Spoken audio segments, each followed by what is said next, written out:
Baik, Assalamualaikum warahmatullahi wabarakatuh, rekan-rekan inovator. Jumpa kembali kita dalam sesi bincang-bincang dengan top inovator. Kali ini, alhamdulillah, saya ditemani oleh Bapak Agus Yuswanta. Saya manggil panggilan akrabnya Mas Agus atau Mas Agui kalau dulu kan panggilan akrab. Dan Mas Agus ini saat ini berkecimpung di CSR dan PKBL. Beliau saat ini mendapat amanah sebagai Vice President CSR dan PKBL PT PLN Persero. Ini adalah sesi yang tepat kita untuk mengundang beliau berbincang-bincang sesuai dengan kapabilitasnya, karena tema kita kali ini adalah peluang-peluang inovasi di sisi pengelolaan atau program CSR. Alhamdulillah hari ini juga kita bisa ngobrol sekaligus temu kangen antara saya dengan Mas Agus ini, karena sudah lebih 2 tahun ya Mas, kalau nggak salah nggak pernah ketemu nih. Oke, salah satu yang terkesan saya dengan Mas Agus adalah beliau pecinta kopi. Mas Agus bisa membedakan kopi sama-sama pahit, tapi dia bisa membedakan mana kopi ada rasa tertentu dari kopi tertentu. Dan saya selalu mengatakan, kopi sama aja pahitnya, tapi beliau bisa membedakannya. Demikian mungkin prolognya, rekan-rekan inovator. Kita akan membahas tentang CSR nanti dan juga mungkin peluang inovasinya. Mudah-mudahan waktu yang singkat ini bisa memberikan pemahaman lah yang sebenarnya konkretnya itu realisasinya di lapangan seperti apa sih CSR itu. Kadang-kadang ada anggapan-anggapan atau persepsi yang kurang pas terkait CSR. Nah, sekarang saatnya kita mendengarkan langsung dari yang berkompetensi dan pelaku di lapangan. Baik, ini adalah sesi yang juga mudah-mudahan rekan bisa mendapatkan banyak insight dari beliau. Beliau juga salah satu inovator andal pada PLN, terbukti dari banyaknya penghargaan, apresiasi, dan award yang diterima perusahaan atas ide-ide cerdasnya dalam meng-create program CSR. Oke, mungkin tidak perlu berpanjang waktu, kita saatnya mungkin langsung sesi diskusi nih Mas Agus, mohon izin. Mas Agus, ini terkait CSR.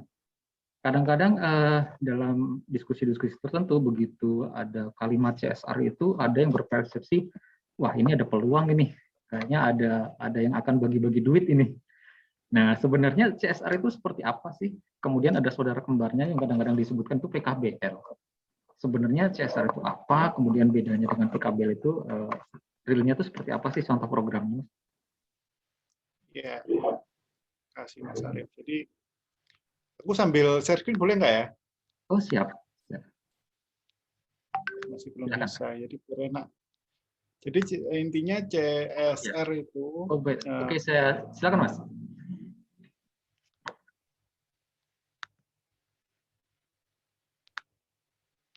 Oke, ini sambil ya. Jadi ini adalah arsitektur CSR yang hampir di semua perusahaan ya. Jadi sasarannya adalah di sini adalah SDGs ya. Jadi yang menjadi acuan dari semua program CSR adalah SDGs. Terus dalam kita membuat program CSR atau TJSL sekarang namanya tanggung jawab sosial dan lingkungan, adalah ISO 26000, di mana ada 7 core subject dalam ISO 26000 ini. Yang pertama adalah gimana kita menerapkan GCG, gimana kita menerapkan hak asasi manusia, gimana kita menerapkan praktik perburuan yang adil, gimana kita menerapkan lingkungan, terus gimana kita menerapkan fungsi tata kelola perusahaan yang adil, terus yang gimana kita mengelola konsumen, dan terakhir adalah community involvement and development, ini yang pengembangan masyarakat. Nah, saat ini CSR dia lebih fokus ke ISO 26000 ini, dan sasarannya adalah 17 SDG yang ada di sini. Itu yang dimaksud dengan program CSR. Nah, secara regulasi, PKBL di tahun 2021 ini sudah tidak ada lagi. Dia menjadi satu yang namanya CSR atau TJSL ini. Gitu Mas Arif. Lebih. Oke. Berarti saat ini memang kalau kita bahas secara lebih mendalam. Ini materinya sebenarnya sangat ini ya, sangat kompleks. Apalagi juga ternyata saya juga baru tahu ternyata ada ISO khusus yang terkait CSR ini ya. Iya. Oke, baik. Kemudian gini, Mbak, ada juga suatu pertanyaan begini, atau suatu pernyataan bahwa CSR itu sebenarnya bukan kemurahan hatinya perusahaan, itu adalah kewajibannya korporasi ya. Seperti apa tanggapannya?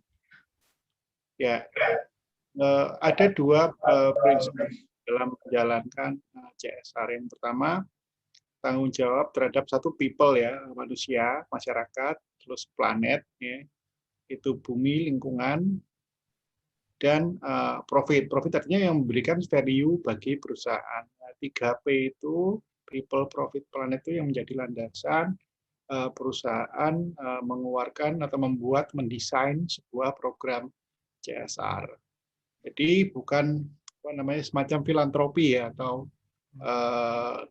kemurahan dari atau kedermawanan dari perusahaan. Jadi sifatnya dia lebih people, profit, planet tadi yang di realnya di dunia nyata itu standarnya adalah ISO 26000 ini, Mas Arief.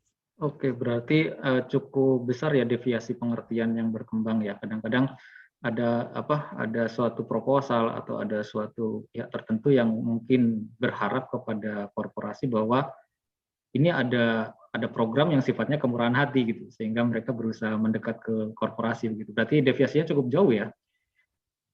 Ya, itu mungkin program CSR 5-3 tahun yang lalu ya, atau 3 tahun ke belakang. Jadi sifatnya lebih ke charity, filantropi, di mana di situ hanya kita sekali ngasih selesai.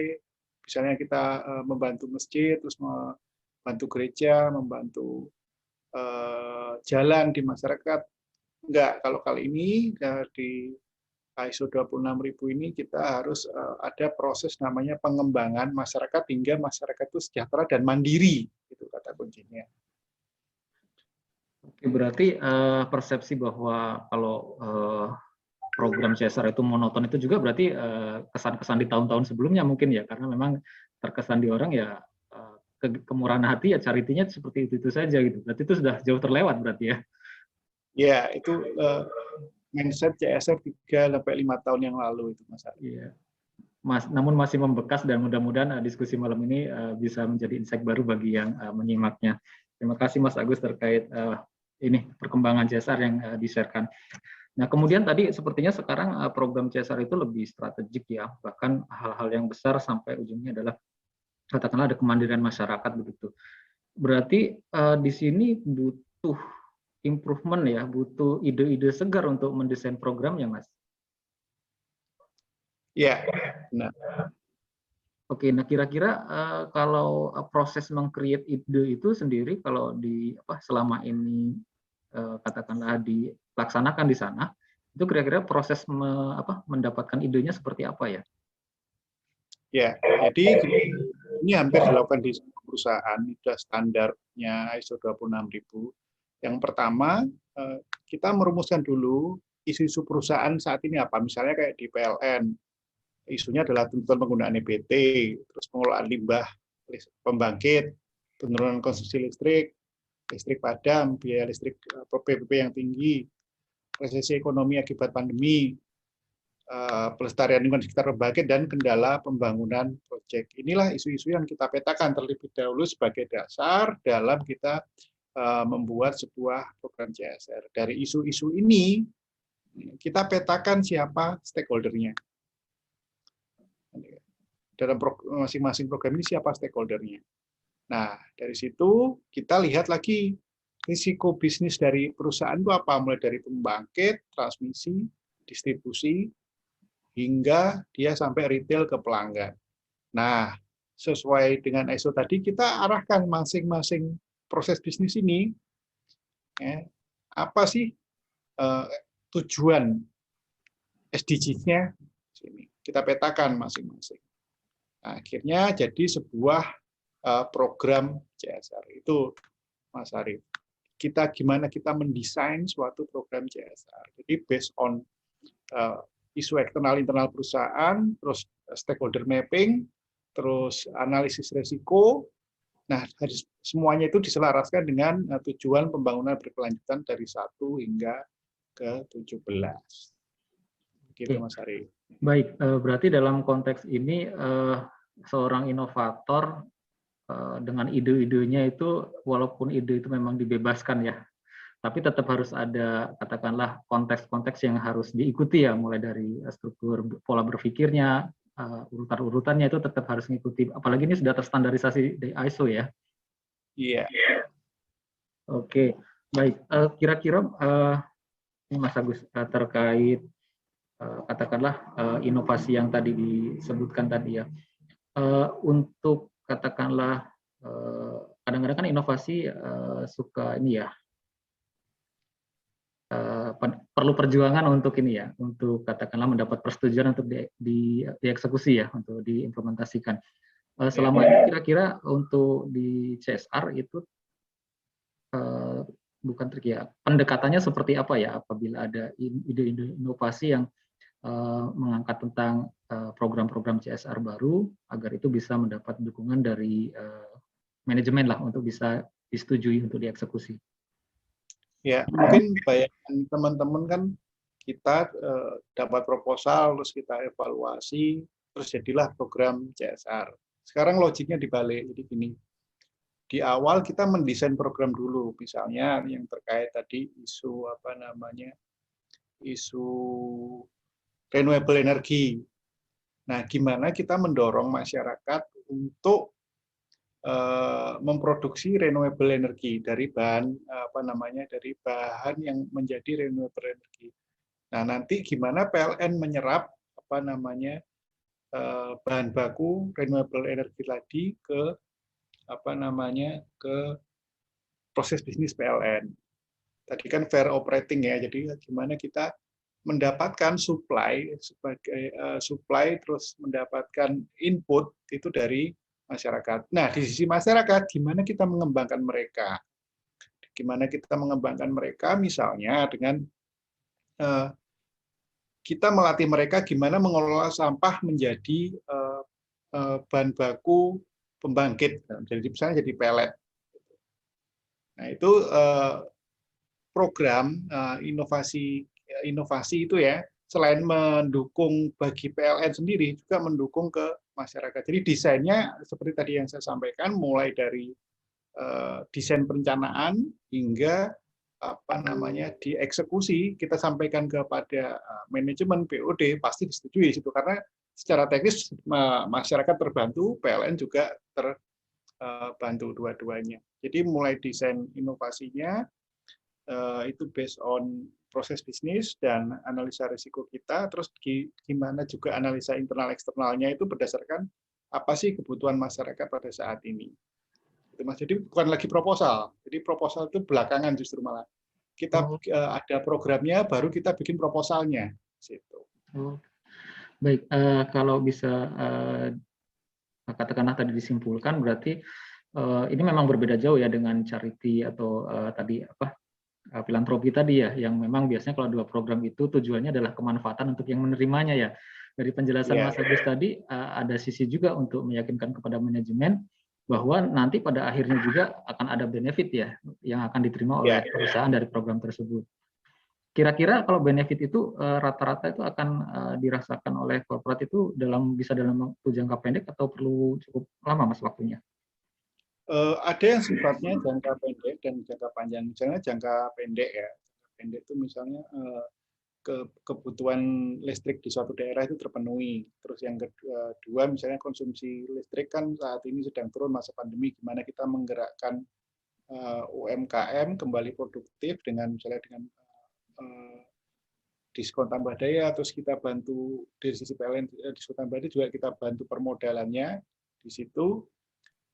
Dia tumbuh dan PLN juga ikut tumbuh karena kalau mereka bergerak, PLN juga akan bergerak. Itu yang secara langsung. Secara tidak langsung misalnya dengan kita pelestarian di DAS PLTA ya, Pembangkit Tenaga Air. Jika dasnya dalam jangka waktu lama itu terkena sedimentasi, maka produksi listrik akan terhalangi juga.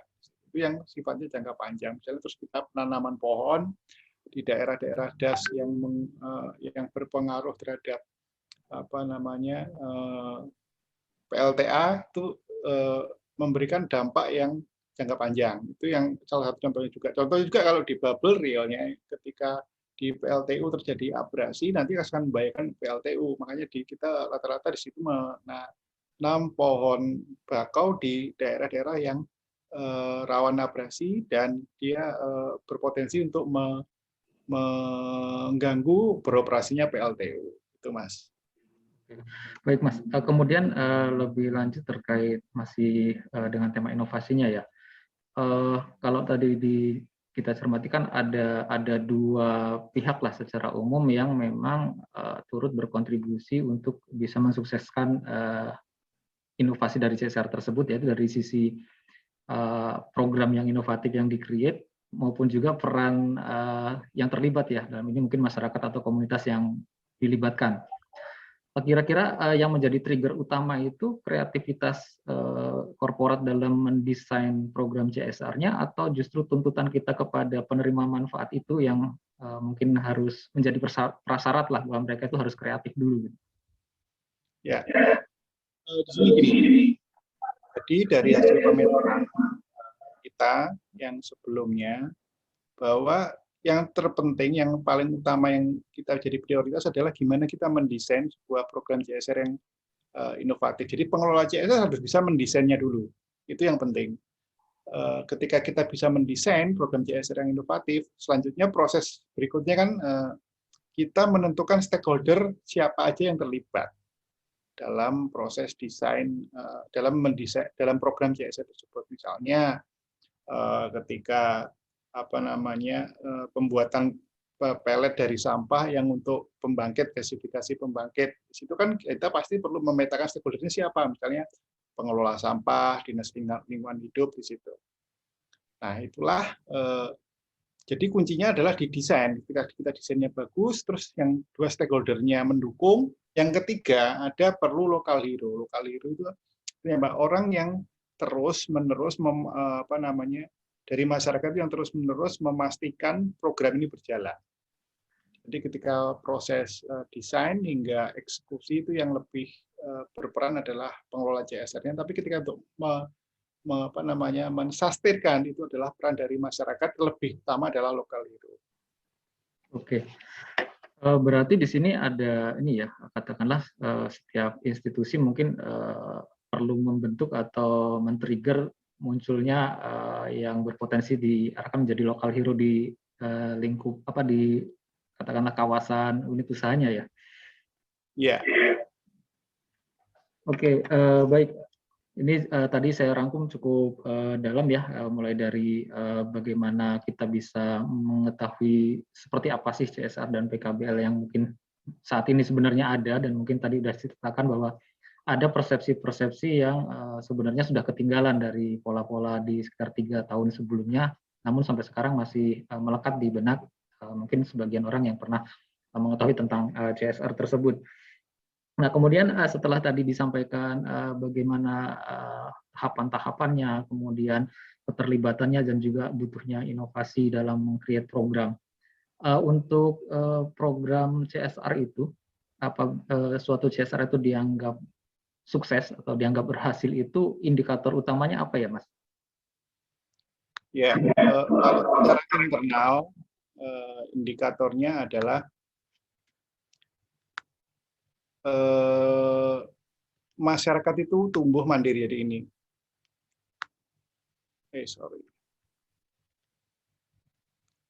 Ya, jadi indikator yang paling sering digunakan adalah kemandirian masyarakat.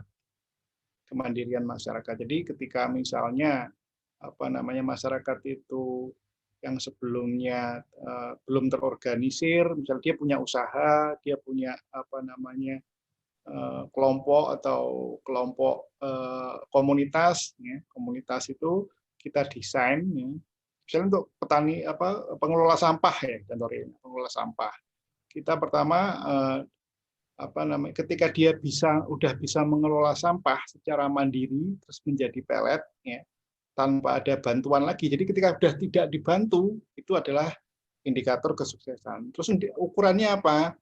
Saat ini ukuran yang digunakan adalah, sebentar, ini ukurannya adalah ini.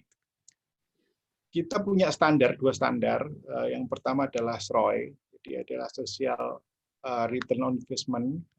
Kita punya indikator-indikator tertentu. Jadi di masing-masing program CSR itu beda indikatornya. Yang jelas di awal kita sudah menentukan apa saja sih yang menjadi indikator. Misalnya dari ini misalnya untuk desa wisata gitu ya. Kita lihat jumlah pengunjungnya berapa, pendapatannya berapa, pedagangnya berapa. Ketika itu ada peningkatan dari before ke after-nya, itu akan menjadi dasar bagi kami untuk menilai keberhasilan dari sebuah program kami. Jadi kan tahunya kemandirian ya, indikator kemandirian itu apa? Ya ini, perubahan ya dari before after-nya. Jadi masing-masing program punya indikator yang berbeda-beda, tapi kata kuncinya di sini adalah kemandirian. Itu Mas Arief. Baik, berarti ini kembali menambah insight baru ya bagi teman-teman yang mungkin ingin mencoba memahami peluang-peluang inovasi di kegiatan CSR ya. Bahwa seorang inovator dengan ide-ide yang memang dibebaskan tetap harus dalam konteks CSR itu sendiri, kemudian program juga yang di-create dengan ide-ide segarnya tetap harus memiliki tujuan benefit ya, atau memiliki tujuan berhasilnya seperti apa, indikator yang digunakan apa, dan ini mungkin harus ditetapkan dulu ya indikatornya seperti tadi, mungkin ada rumus-rumus, mungkin ada hal-hal yang juga tidak secara matematis Mas Agus ya berarti. Iya, benar sekali. Jadi indikator keberhasilan program CSR adalah gimana kita menetapkan desain target awalnya itu seperti apa hingga dia menuju mandiri gitu. Apa aja sub indikator dari masing-masing kemandirian tadi. Oke, terima kasih sekali Mas Agus. Kita sudah mendiskusikan cukup banyak ya, walaupun pointer-pointer, tapi ini bisa menjadi trigger rekan-rekan yang bacanya untuk bisa mencari literatur yang mungkin lebih mendetail, karena memang waktu yang terbatas untuk sesi kali ini. Namun kita benar-benar mendapatkan insight baru terkait CSR. Mudah-mudahan kita bisa, kami di sisi katakanlah di luar korporasi bisa mempersepsikan yang secara lebih tepat lah terkait program-program CSR dari suatu perusahaan. Mungkin satu pertanyaan terakhir ini Mas Agus, dengan tadi sepertinya cukup banyak penjelasan terkait CSR. Kira-kira kalau memang ada suatu momen atau suatu kesempatan adanya untuk pembelajaran terkait CSR secara menyeluruh lah ya, dari yang mungkin memang seharusnya dipelajari. Kira-kira kalau dalam kita bawa ke dalam kelas-kelas yang sifatnya formal, untuk pembahasan CSR ini apakah cukup seperti saat ini yang biasanya ada, yaitu menjadi salah satu mungkin ya bab atau subbab yang dibahas dalam manajemen strategik atau manajemen yang lain ya? Ataukah memang membutuhkan pembahasan khusus dalam satu mata kuliah tertentu mungkin? Kalau menurut saya perlu satu mata kuliah tertentu ya. Kalau pertama kenapa? Ada beberapa kebijakan standar terus best practice terbaru dari program CSR yang dulunya dari filantropi menjadi ISO 26000 tadi. Itu yang pertama. Yang kedua, ada namanya sekarang di CSR banyak CSR, ada namanya CSV. Jadi itu bagian dari CSR yang sifatnya creating share value.